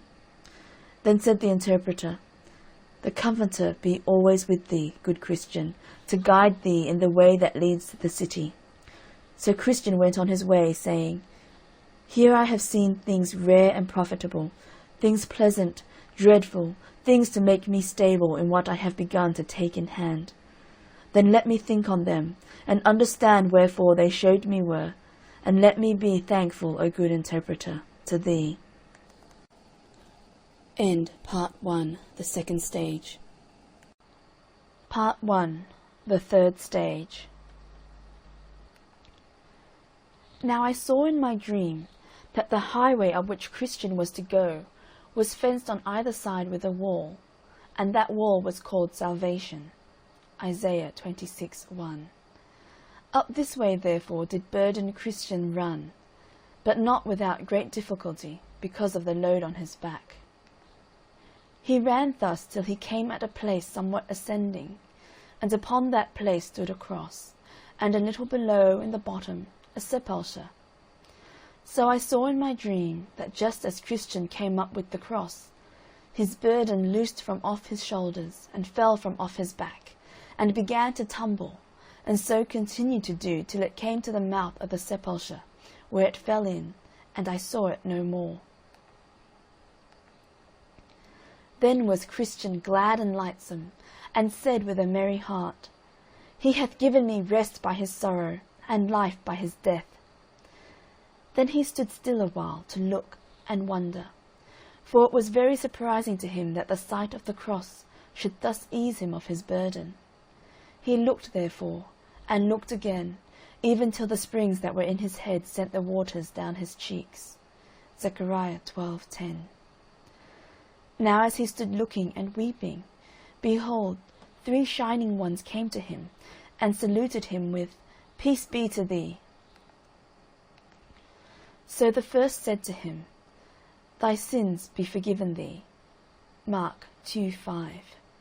The second stripped him of his rags, and clothed him with change of raiment. Zechariah 3:4. The third also set a mark on his forehead. Ephesians 1:13. And gave him a roll with a seal upon it, which he bid him look on as he ran, and that he should give it in at the celestial gate. So they went their way. Then Christian gave 3 leaps for joy, and went on singing. Thus far did I come laden with my sin, nor could aught ease the grief that I was in, till I came hither. What a place is this! Must here be the beginning of my bliss? Must here the burden fall from off my back? Must here the strings that bound it to me crack? Blessed cross, blessed sepulchre, blessed rather be the man that there was put to shame for me. Then I saw in my dream that he went on thus, even until he came at the bottom, where he saw, a little out of the way, 3 men fast asleep, with fetters upon their heels. The name of the one was Simple, of another Sloth, and of the third Presumption. Christian then seeing them lie in this case, went to them, if peradventure he might awake them, and cried, You are like them that sleep on the top of a mast. Proverbs 23:34. For the Dead Sea is under you, a gulf that hath no bottom. Awake therefore, and come away. Be willing also, and I will help you off with your irons. He also told them, If he that goeth about like a roaring lion, 1 Peter 5:8, comes by, you will certainly become a prey to his teeth. With that they looked upon him, and began to reply in this sort. Simple said, I see no danger. Sloth said, Yet a little more sleep. And Presumption said, Every tub must stand upon its own bottom. And so they lay down to sleep again, and Christian went on his way. Yet he was troubled to think that men in that danger should so little esteem the kindness of him that so freely offered to help them, both by awakening of them, counselling of them, and proffering to help them off with their irons. And as he was troubled thereabout, he espied 2 men come tumbling over the wall on the left hand of the narrow way, and they made up a pace to him. The name of the one was Formalist, and the name of the other Hypocrisy. So, as I said, they drew up unto him, who thus entered with them into discourse. Christian. Gentlemen, whence came you, and whither do you go? Formalist and Hypocrisy. We were born in the land of vainglory, and are going for praise to Mount Zion. Christian. Why came ye not in at the gate which standeth at the beginning of the way? Know ye not that it is written, that he that cometh not in by the door, but climbeth up some other way, the same is a thief and a robber? John 10:1. Formalist and Hypocrisy. They said that to go to the gate for entrance was by all their countrymen counted too far about, and that therefore their usual way was to make a short cut of it, and to climb over the wall, as they had done. Christian. But will it not be counted a trespass against the lord of the city whither we are bound, thus to violate his revealed will? Formalist and Hypocrisy. They told him that as for that, he needed not to trouble his head thereabout, for what they did they had custom for, and could produce, if need were, testimony that would witness it for more than 1,000 years.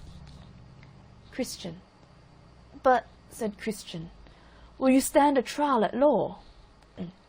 Formalist and Hypocrisy.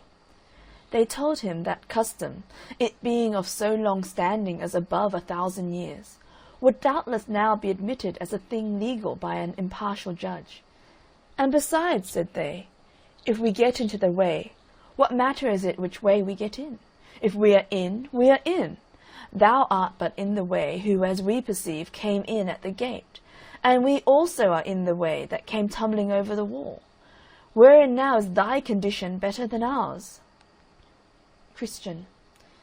I walk by the rule of my master. You walk by the rude working of your fancies. You are counted thieves already by the Lord of the way. Therefore I doubt you will not be found true men at the end of the way. You come in by yourselves without his direction, and shall go out by yourselves without his mercy. To this they made him but little answer, only they bid him look to himself. Then I saw that they went on, every man in his way, without much conference one with another, save that these two men told Christian, that as to laws and ordinances, they doubted not but that they should as conscientiously do them as he. Therefore, said they, we see not wherein thou differest from us, but by the coat that is on thy back, which was, as we trow, given thee by some of thy neighbours to hide the shame of thy nakedness. Christian. By laws and ordinances you will not be saved, since you came not in by the door. Galatians 2:16. And as for this coat that is on my back, it was given me by the Lord of the place whither I go, and that, as you say, to cover my nakedness with. And I take it as a token of kindness to me, for I had nothing but rags before, and besides, thus I comfort myself as I go. Surely, think I, when I come to the gate of the city, the Lord thereof will know me for good, since I have his coat on my back, a coat that he gave me freely in the day that he stripped me of my rags. I have, moreover, a mark in my forehead, of which perhaps you have taken no notice, which one of my Lord's most intimate associates fixed there in the day that my burden fell off my shoulders. I will tell you, moreover, that I had then given me a roll sealed, to comfort me by reading as I go on the way.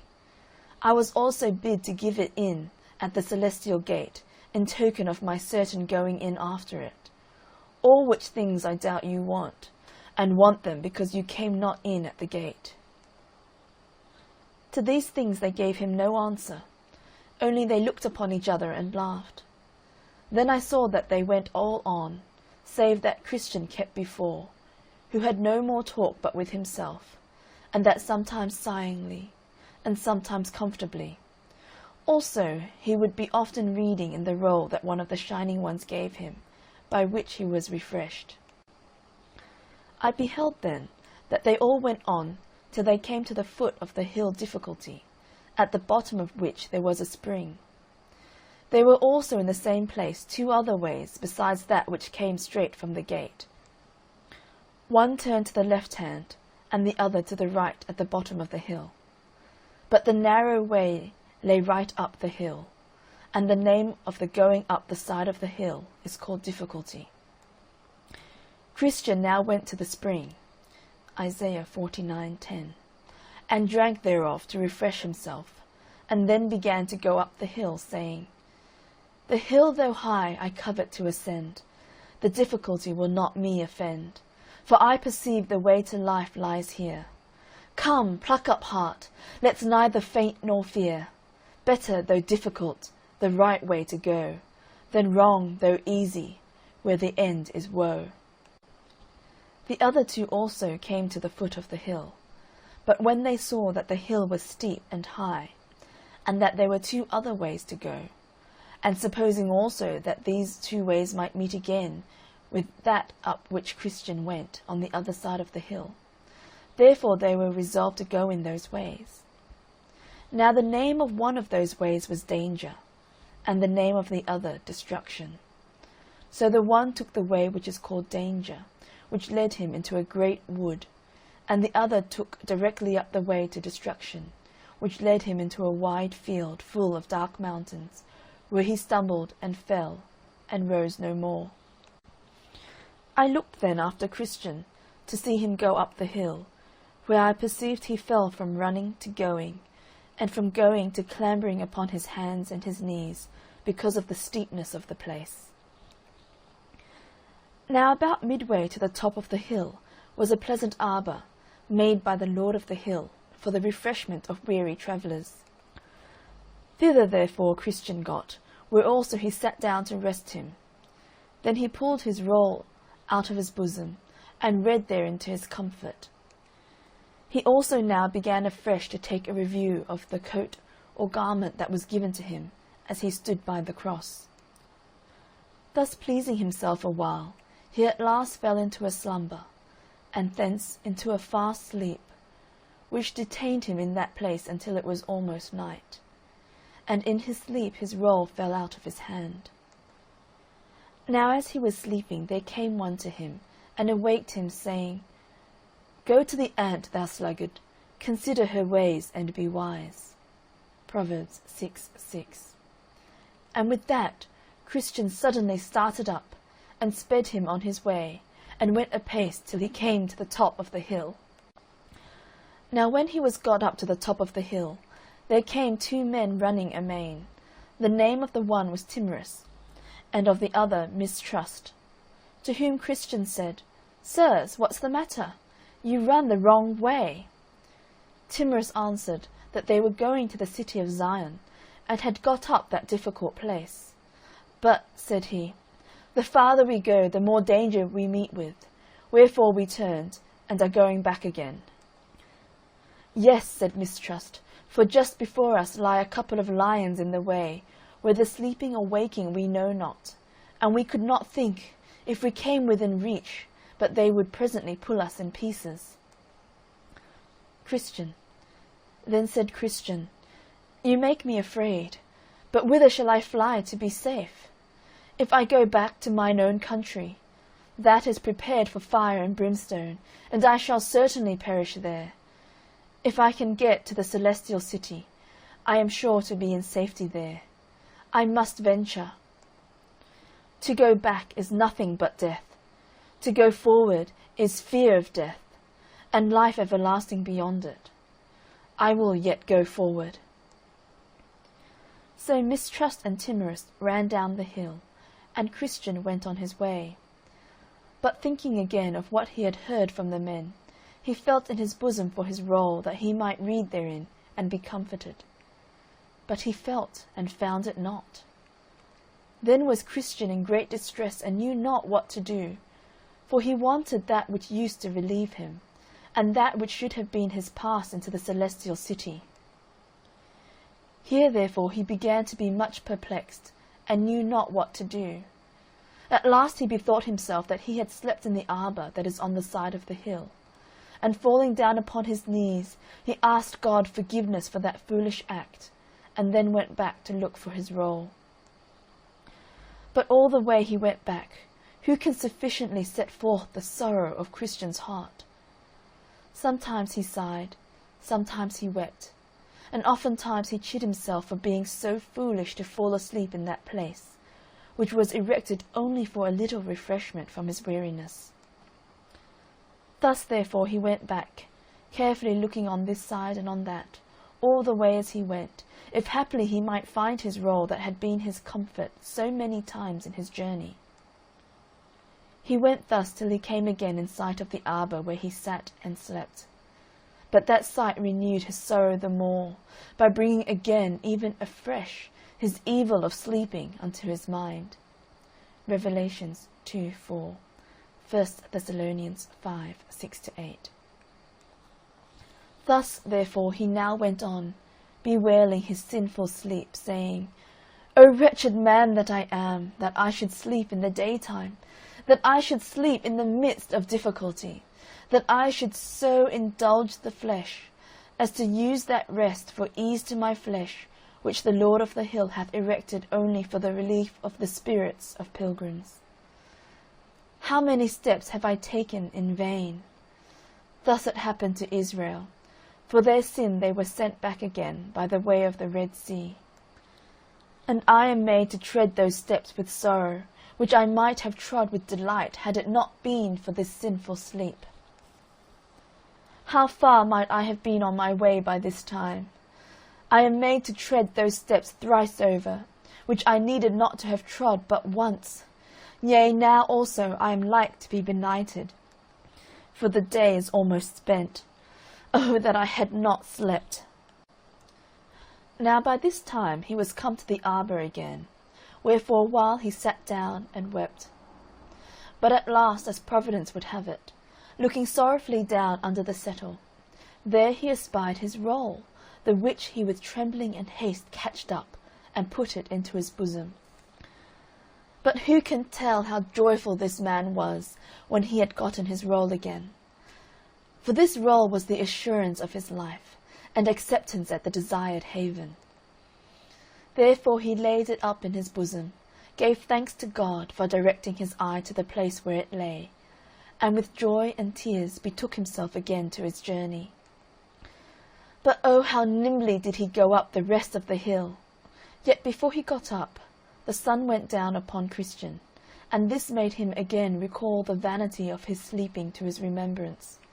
And thus he again began to condole with himself. O thou sinful sleep! How for thy sake am I like to be benighted in my journey? I must walk without the sun, darkness must cover the path of my feet, and I must hear the noise of the doleful creatures, because of my sinful sleep. Now also he remembered the story that Mistrust and Timorous told him of, how they were frighted with the sight of the lions. Then said Christian to himself again, These beasts range in the night for their prey, and if they should meet with me in the dark, how should I shift them? How should I escape being by them torn in pieces? Thus he went on his way, but while he was bewailing his unhappy miscarriage, he lifted up his eyes, and behold, there was a very stately palace before him, the name of which was Beautiful, and it stood by the highway side. So I saw in my dream that he made haste and went forward, that if possible he might get lodging there. Now before he had gone far, he entered into a very narrow passage, which was about a furlong off the porter's lodge, and looking very narrowly before him as he went, he espied 2 lions in the way. Now, thought he, I see the dangers that Mistrust and Timorous were driven back by. The lions were chained, but he saw not the chains. Then he was afraid, and thought also himself to go back after them, for he thought nothing but death was before him. But the porter at the lodge, whose name is Watchful, perceiving that Christian made a halt as if he would go back, cried unto him, saying, Is thy strength so small? Mark 4:40. Fear not the lions, for they are chained, and are placed there for a trial of faith where it is, and for discovery of those that have none. Keep in the midst of the path, and no hurt shall come unto thee. Then I saw that he went on, trembling for fear of the lions, but taking good heed to the directions of the porter. He heard them roar, but they did him no harm.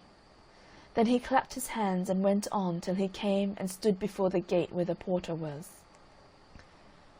Then said Christian to the porter, Sir, what house is this, and may I lodge here tonight? The porter answered, This house was built by the Lord of the Hill, and he built it for the relief and security of pilgrims.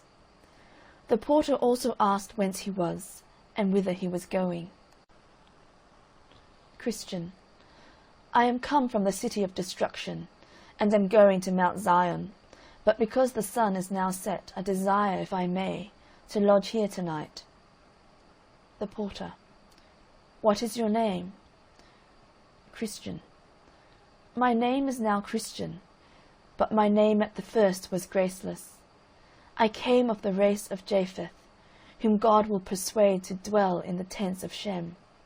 Genesis 9:27. The porter, But how does it happen that you come so late?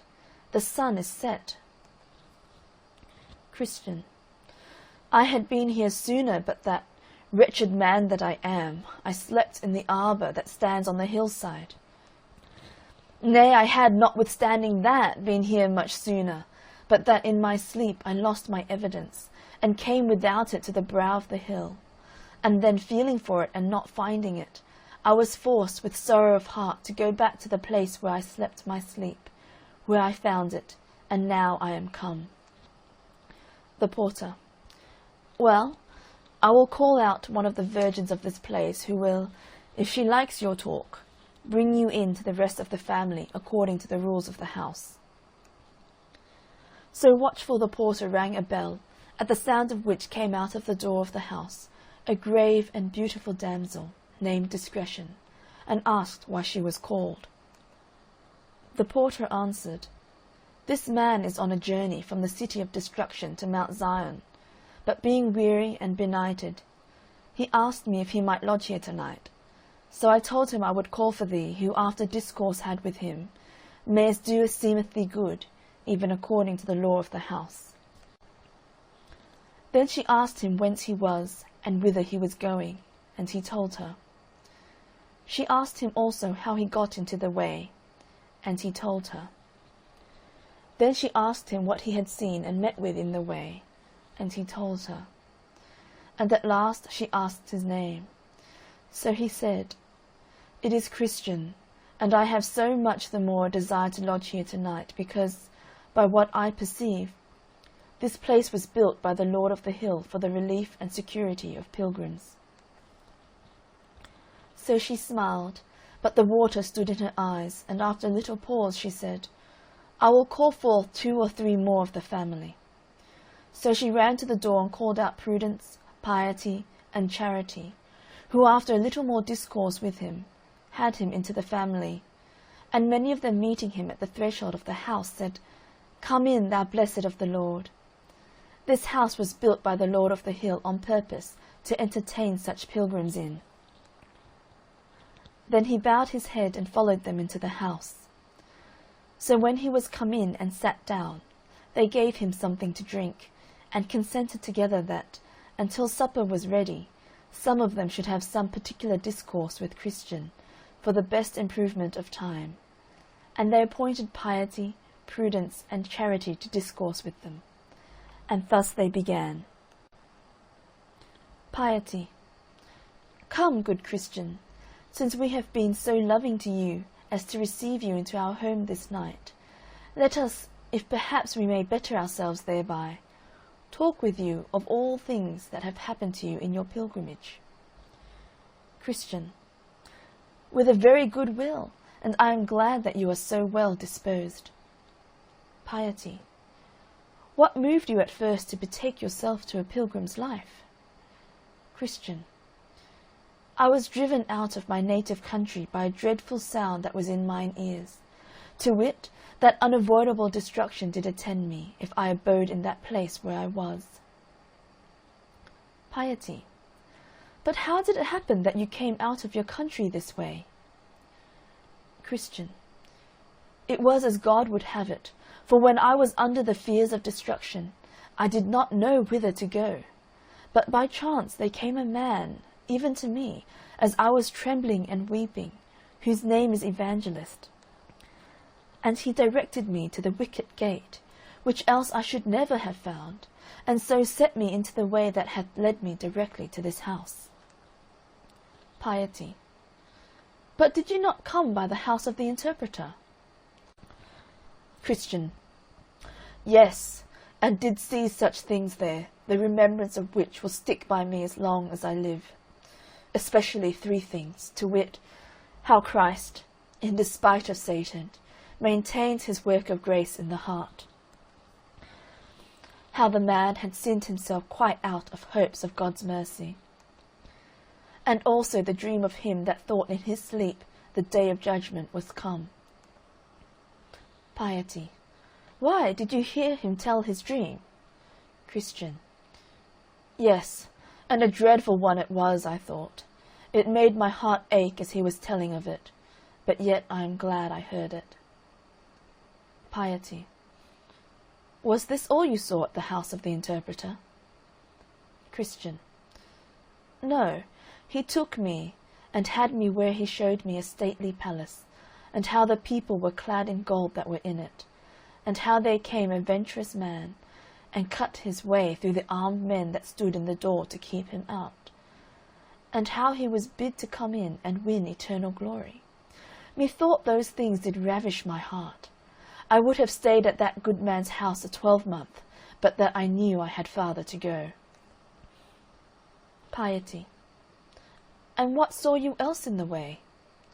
Christian. Saw? Why, I went but a little farther, and I saw one, as I thought in my mind, hang bleeding upon a tree. And the very sight of him made my burden fall off my back, for I groaned under a very heavy burden. But then it fell down from off me. It was a strange thing to me, for I never saw such a thing before. Yea, and while I stood looking up, for then I could not forbear looking, 3 shining ones came to me. One of them testified that my sins were forgiven me. Another stripped me of my rags, and gave me this broidered coat which you see.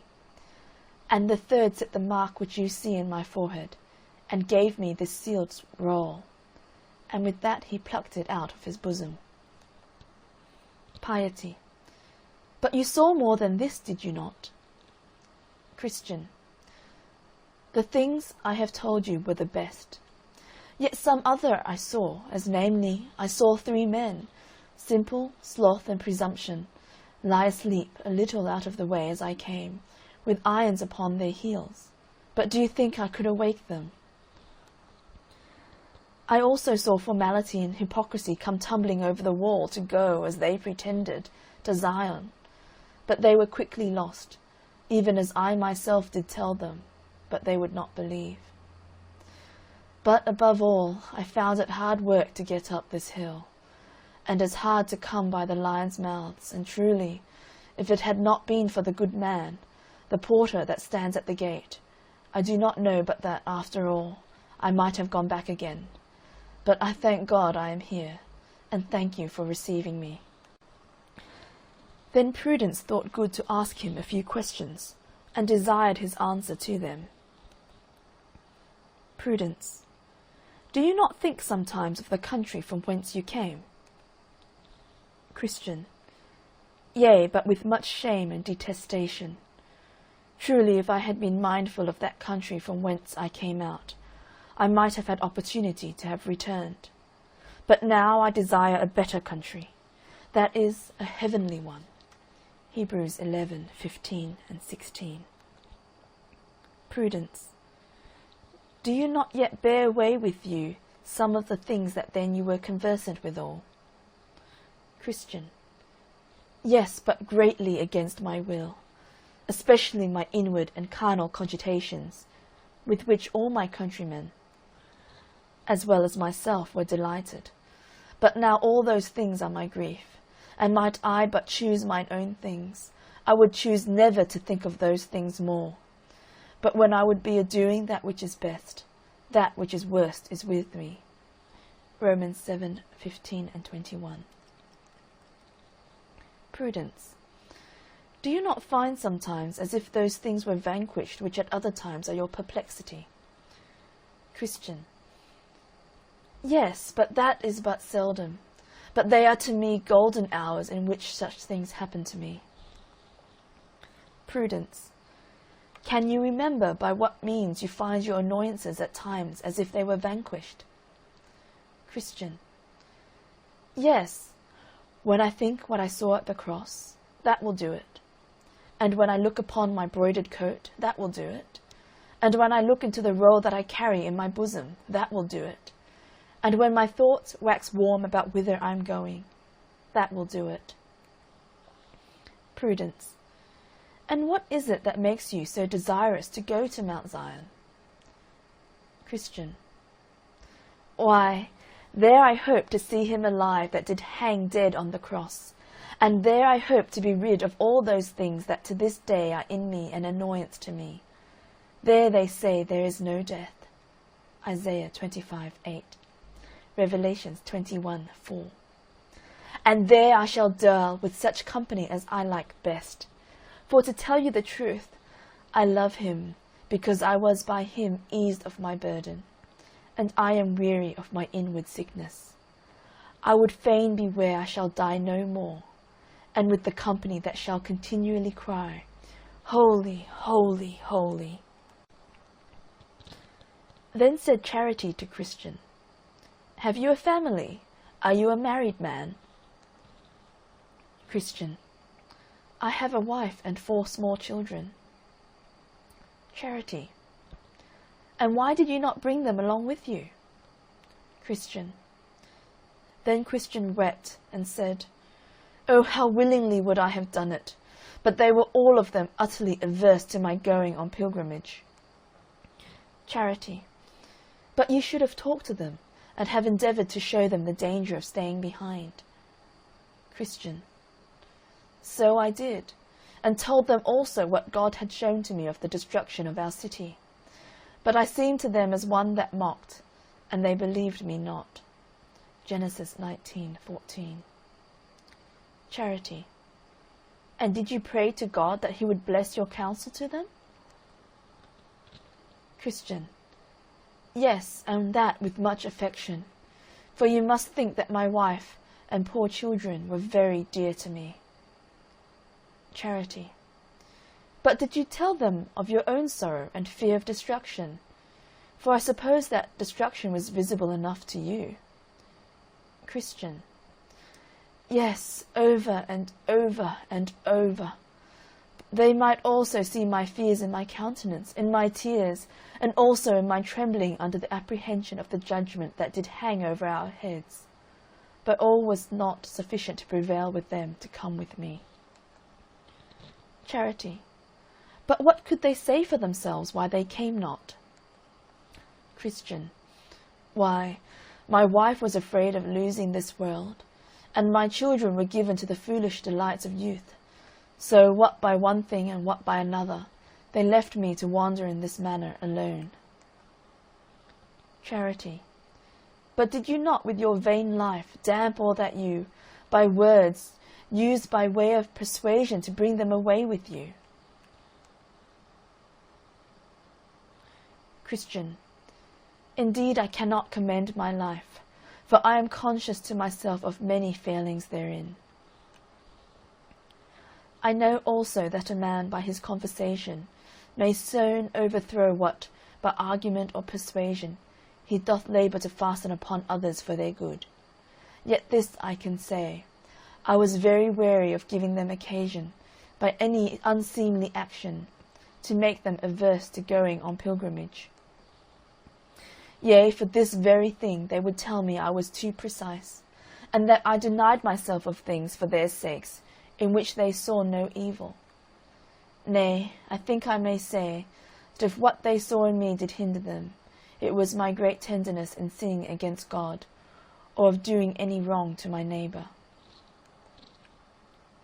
Charity, indeed, Cain hated his brother, because his own works were evil, and his brother's righteous.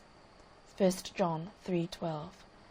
And if thy wife and children have been offended with thee for this, they thereby show themselves to be implacable to good. Thou hast delivered thy soul from their blood. Ezekiel 3:19. Now I saw in my dream that thus they sat talking together until supper was ready. So when they had made ready, they sat down to eat. Now the table was furnished with fat things, and with wine that was well refined. And all their talk at the table was about the Lord of the hill, as namely about what he had done, and wherefore he did what he did, and why he had builded that house. And by what they said, I perceived that he had been a great warrior, and had fought with and slain him that had the power of death. Hebrews 2:14 and 15. But not without great danger to himself, which made me love him the more. For, as they said, and as I believe, said Christian, he did it with the loss of much blood. But that which put the glory of grace into all he did was, that he did it out of pure love to his country. And besides, there were some of them of the household that said they had been and spoke with him since he did die on the cross, and they have attested that they had it from his own lips, that he is such a lover of poor pilgrims, that the like is not to be found from the east to the west. They moreover gave an instance of what they affirmed, and that was, he had stripped himself of his glory, that he might do this for the poor, and that they heard him say and affirm, that he would not dwell in the mountain of Zion alone. They said moreover, he had made many pilgrim princes, though by nature they were beggars born, and their original had been the dunghill. 1 Samuel 2:8, Psalms 113:7. Thus they discoursed together till late at night, and after they had committed themselves to their Lord for protection, they betook themselves to rest. The pilgrim they laid in a large upper chamber, whose window opened towards the sun rising. The name of the chamber was Peace, where he slept till break of day. And then he awoke and sang, "Where am I now? Is this the love and care of Jesus for the men that pilgrims are, thus to provide that I should be forgiven, and dwell already the next door to heaven?" Now I saw in my dream that thus they sat talking together until supper was ready. So when they had made ready, they sat down to eat. Now the table was furnished with fat things, and with wine that was well refined. And all their talk at the table was about the Lord of the hill, as namely about what he had done, and wherefore he did what he did, and why he had builded that house. And by what they said, I perceived that he had been a great warrior, and had fought with and slain him that had the power of death. Hebrews 2:14 and 15. But not without great danger to himself, which made me love him the more. For, as they said, and as I believe, said Christian, he did it with the loss of much blood. But that which put the glory of grace into all he did was, that he did it out of pure love to his country. And besides, there were some of them of the household that said they had been and spoke with him since he did die on the cross, and they have attested that they had it from his own lips, that he is such a lover of poor pilgrims, that the like is not to be found from the east to the west. They moreover gave an instance of what they affirmed, and that was, he had stripped himself of his glory, that he might do this for the poor, and that they heard him say and affirm, that he would not dwell in the mountain of Zion alone. They said moreover, he had made many pilgrim princes, though by nature they were beggars born, and their original had been the dunghill. 1 Samuel 2:8, Psalms 113:7. Thus they discoursed together till late at night, and after they had committed themselves to their Lord for protection, they betook themselves to rest. The pilgrim they laid in a large upper chamber, whose window opened towards the sun rising. The name of the chamber was Peace, where he slept till break of day. And then he awoke and sang, "Where am I now? Is this the love and care of Jesus for the men that pilgrims are, thus to provide that I should be forgiven, and dwell already the next door to heaven?" So in the morning they all got up, and after some more discourse, they told him that he should not depart till they had shown him the rarities of that place. At first they had him into the study, where they showed him records of the greatest antiquity, in which, as I remember my dream, they showed him the pedigree of the Lord of the Hill, that he was the son of the Ancient of Days, and came by eternal generation.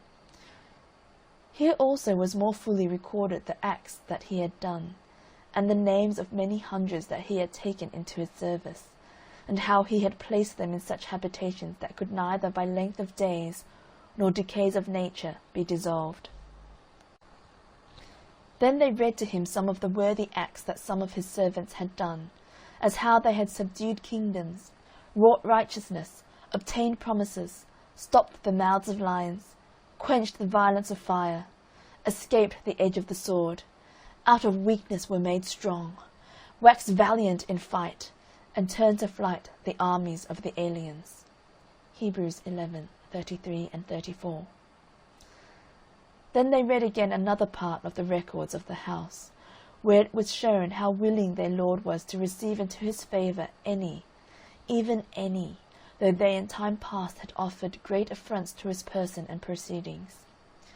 Here also were several other histories of many other famous things, of all which Christian had a view, as of things both ancient and modern, together with prophecies and predictions of things that have their certain accomplishment, both to the dread and amazement of enemies, and the comfort and solace of pilgrims. The next day they took him, and had him into the armoury, where they showed him all manner of furniture which their Lord had provided for pilgrims, as sword, shield, helmet, breastplate, all prayer, and shoes that would not wear out. And there was here enough of this to harness out as many men for the service of their Lord, as there be stars in the heaven for multitude. They also showed him some of the engines with which some of his servants had done wonderful things.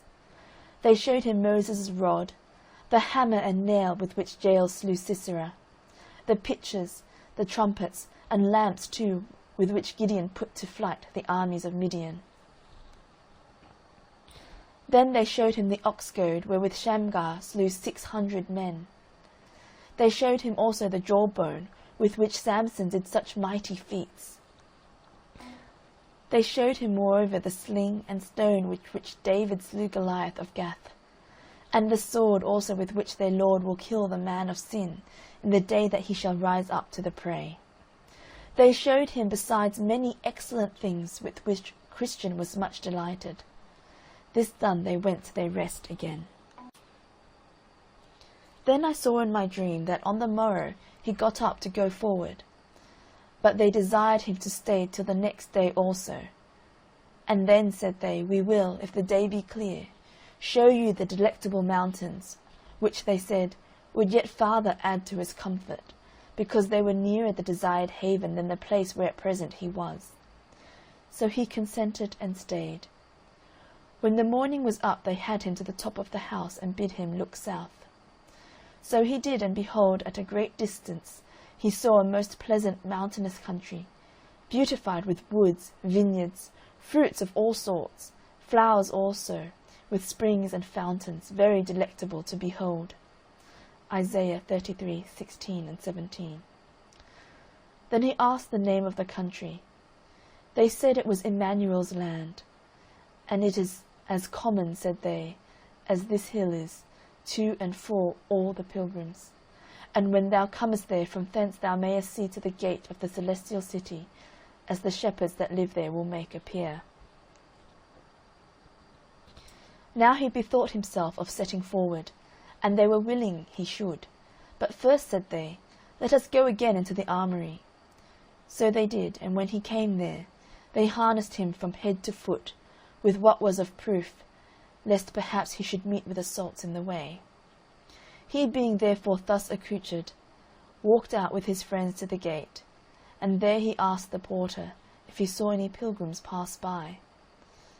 Then the porter answered, Yes. Christian. Pray, do you know him? Said he. The porter. I asked his name. He told me it was Faithful. Christian.